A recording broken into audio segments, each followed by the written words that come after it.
Você já se sentiu indesejada, como se o mundo inteiro tivesse virado as costas para você. Essa é a história de uma mulher que ninguém quis enxergar, mas que Jesus fez questão de ver. A Bíblia é breve ao falar dela. Diz apenas que sofreu por 12 anos com um fluxo de sangue. Mas para entender o peso disso, precisamos voltar no tempo, para dentro da cultura, das leis, da vida real daquela época. Naquele tempo, uma mulher com sangramento era considerada impura.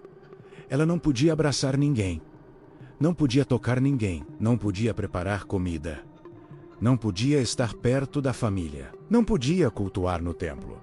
Era como se a vida dissesse: você existe, mas não pertence a lugar nenhum. Agora imagine o que foram 12 anos assim. A Bíblia não registra o nome dela, mas se quisermos sentir a história, precisamos imaginar o que ela viveu dentro de casa. No primeiro mês, talvez ainda houvesse esperança. Talvez ela tenha dito para si mesma: vai passar, é só uma fase. Mas o segundo mês veio, e o terceiro, e o quarto. E com eles, os olhares, os sussurros, o afastamento. Se ela era casada, o marido provavelmente foi se afastando. Não por falta de amor, mas por medo, por cultura, por lei. Se tinha irmãos, deixaram de abrocá-la. Se tinha amigas, pararam de visitá-la. Se tinha pais, talvez chorassem às escondidas, sem poder tocá-la. O toque virou um luxo proibido. O afeto virou um risco.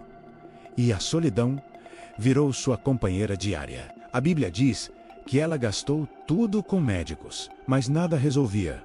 Agora imagine a cena: cada consulta uma esperança, cada esperança uma frustração, e cada frustração mais um pedaço de fé se desmanchando. 12 anos. 12 anos sem se sentir parte do mundo. 12 anos ouvindo. Impura. 12 anos vendo pessoas se afastarem quando ela se aproximava. 12 anos dormindo com a mesma dor e acordando com ela de novo. A mente dela provavelmente dizia: eu sou um problema. Eu sou um peso. Eu sou uma vergonha.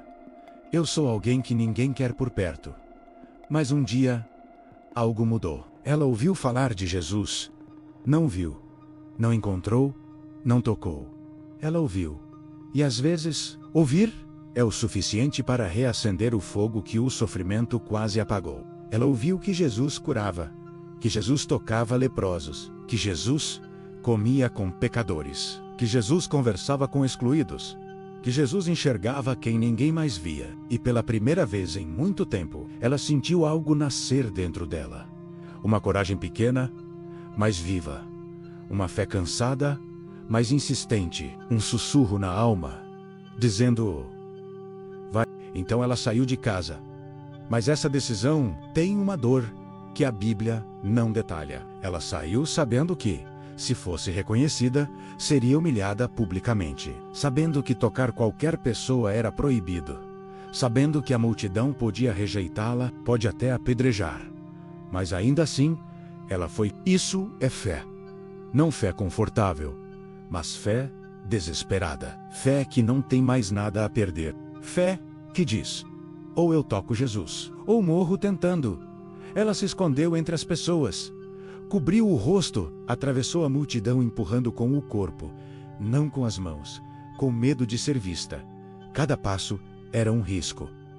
Cada movimento, uma ameaça. Mas ela tinha um alvo. E quando viu Jesus, o mundo parou. Ele não a estava olhando. Ele não a chamou. Ele não a convidou. Mas ela sabia: se eu apenas tocar na orla da roupa dele, eu serei curada. Não era o toque na pele, era o toque na presença. Era o toque na fé. Ela estendeu a mão, tremendo, tocou a borda da veste. E no mesmo instante, algo mudou dentro dela. Era como se a vida tivesse voltado a correr nas veias. Como se Deus tivesse apertado um botão invisível e dito: chega, hoje termina. Mas então, Jesus parou. A multidão tentou seguir, mas ele ficou imóvel. Ele olhou ao redor e disse: quem me tocou? Os discípulos se assustaram. Mestre, está todo mundo te tocando. Mas Jesus sabia: tocaram no meu corpo, mas só uma tocou no meu coração. A mulher tremeu. Ela sabia que tinha sido descoberta, mas quando se lançou aos pés dele, esperando talvez um julgamento. Jesus disse as palavras que curaram mais do que o corpo dela. Filha, depois de 12 anos, sendo chamada de impura, Jesus a chamou de filha. Esse foi o verdadeiro milagre. Ele devolveu a ela o nome. Ele devolveu o valor. Ele devolveu a dignidade. Ele devolveu a vida. Agora eu te pergunto: quantas vezes você já se sentiu impura, indigna ou invisível? E mesmo assim Jesus te chamou de filha? Comenta aqui. Sua história pode tocar alguém hoje. E se essa palavra falou com você, se inscreva no canal para receber mais mensagens que fortalecem sua fé.